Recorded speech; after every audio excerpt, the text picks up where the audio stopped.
Hello, class. By now you've seen the announcement that I am pushing our start time back for our synchronous class to 5:30.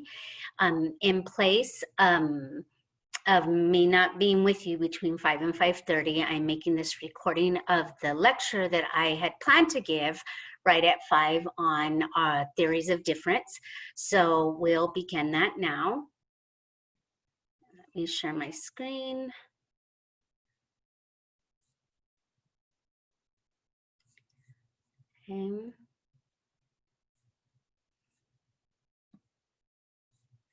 Okay, let me back up. Okay, theories of difference, theories on and perspectives on oppression. By the end of this module, you will be able to explain what theories are and the role they play in social work practice, and to critically evaluate the capacity of different theories to explain oppression. The second learning objective really does span into our next module, Module 5, because this is what you will be critically evaluating a theory within your critical analysis of theory paper. And so once that is complete, you will have met this learning objective. Okay, so let's start by defining theory. What is a theory? It really is important for us to make this distinction because we will be talking about theory as it relates to social work. So maybe consider your personal ideas about theory, which a very simple one might be is that it's something we use in our everyday life to explain the reasons or to come up with the reasons why things happen, right? So why do I feel unwell? Why is my client depressed? Are just a couple of examples. Theory can cause some anxiety for people because it is so complex, and I just want to give you words of wisdom passed on to me from my colleague and mentor, Dr. De La Rosa, that really theory is as complicated as we choose to make it. So let me explain what I mean by that. Simply put, a theory is a suggested explanation for something, or a systematic or general attempt to explain something. So for example, why are women paid less? How is our identity shaped by culture? Why do people get married? Why is unemployment higher in the Black community? Why is the high school dropout rate in New Mexico so high? Why is there police brutality? These are, I mean, we could ask questions all day long to try and understand the world that we operate within. So a theory, in all actuality, is just something we use regularly in our everyday lives to construct explanations and an attempt to make sense of the world that we live in. Okay.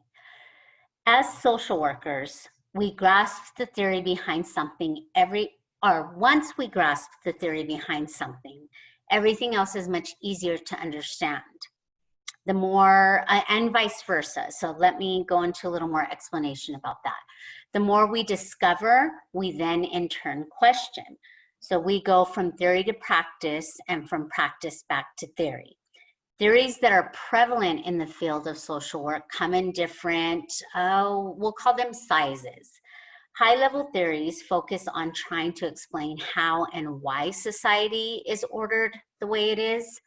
And then from these large theories, we develop mid-range theories that focus on trying to explain some general aspect of social behavior. For example, why are there health disparities among minorities? Low-level theories focus on trying to explain a specific aspect of social behavior.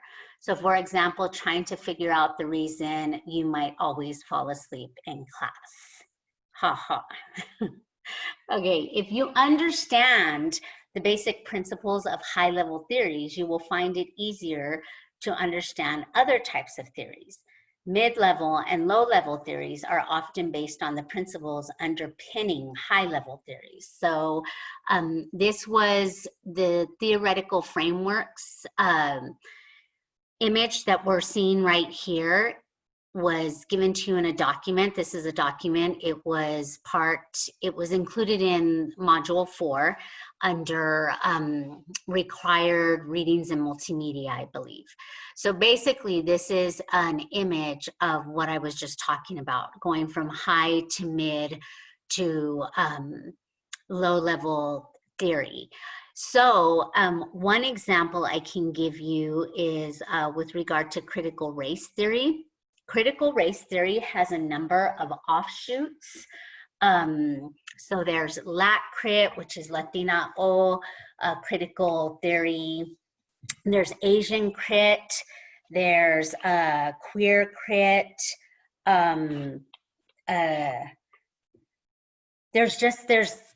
There's a number of them, right? And so basically what each of the offshoots, and then intersectionality is an offshoot of critical race theory, which we're not going to cover in this discussion today, because intersectionality, as you've seen in your course map, gets its own module, right?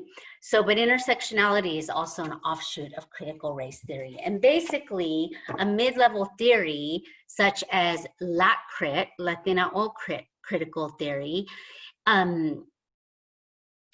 abides by all of the tenets of the major theory, the higher range theory, and it adds something more. So, for example, LAT-CRIT really does emphasize the different intersects of identity that Latina or Latino might experience, given not just their race or ethnic identification or identity, but also their gender, their socioeconomic status, their legal status, their language. So that is the best example I can give you of how a mid-range theory works off the tenets of a larger theory. Okay, so high-level theories might also be referred to as perspectives. So just keep that in mind, because you'll see the language different as you're going through your MSW classes. So you may be discussing a perspective like in one of your HPSI courses, and that's human behavior and development.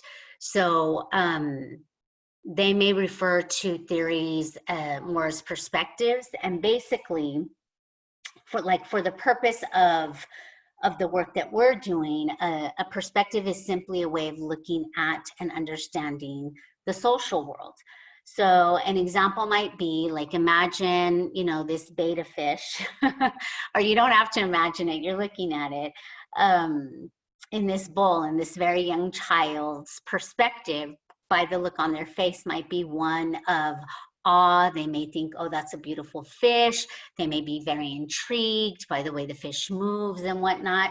Whereas the family's cat's perspective is that the fish is potentially a yummy snack, right? So one silly way of trying to understand how different social scientists, so if both the child and the cat were scientists from different disciplines, working within different perspectives, will construct different theories about the nature of the world. And that is why there are a plethora of theories for us to utilize in the social sciences to try and make sense of the work that we do, right? But there are certain theories in social work that you will see and hear over and over again. One is systems theory, one is strengths perspective. Those are ones that we're not going to discuss in this class, because this class is really more about looking at how like oppression and inequity, for the purpose of really practicing from a social justice lens and trying to make change through our work. So within the social sciences,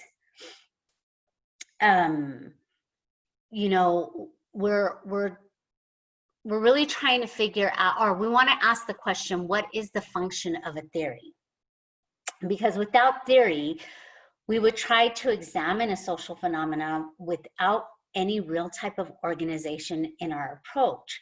And so a good theory will really help us to answer questions like, what are the root causes of social inequality and oppression? How is the system of inequality perpetuated? And then really, what are the implications for social work practice? So in the social sciences, we're really trying to use theories to guide our inquiries, to provide us a lens for analysis, so that in turn, we generate through the scientific method general explanations that are supported by evidence when we are engaging in our work as social workers. Social work, so in social work, the theories we use will really help guide our practice and help us to develop practice models, which you all will learn about in your courses. So practice models describe how social workers can implement theories, and they also provide us with a blueprint of how to help others based on the underlying social work theory that we're utilizing as a lens to try and help us understand how to best work with the client system that is at hand, right? And the client system, again, can be anywhere from an individual to a group of people to really doing more of that macro level work. You're going to utilize theory at any level. So while a theory explains why something happens, a practice model shows us how to use the theory to create that change. So again, theory informs practice and practice informs theory. Okay, so the remainder of these slides are outline main points of the majority of the theories that were on the slide. I think it's slide 4. Hold on, I'm gonna go back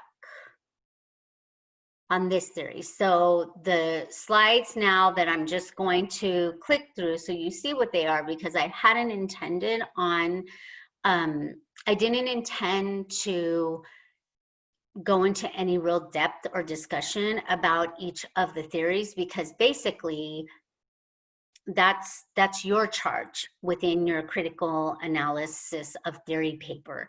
So for the most part, there's a slide for every single one of these. I don't remember seeing structural role, assimilation theory, and melting pot theory, but I believe these are in one of your readings for that are assigned in this module.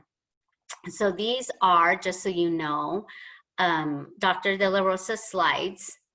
So that's why some parts may be a little blurry, but I think for the most part, you can, you get some main points of these theories that really are about explaining oppression in our country, and really how it how this idea of inequality given race or gender or class or whatnot came about. So these are all theories that really try to explain how that happened, and then how we continue as social scientists to try and understand what we can do to change that.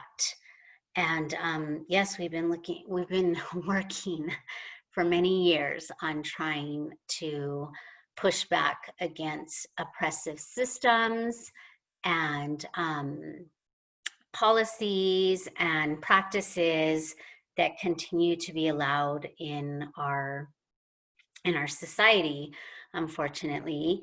And there's things we can do about that. So that's really what we're going to continue a discussion on later in class. And that's all I have for you for now. I will see you soon.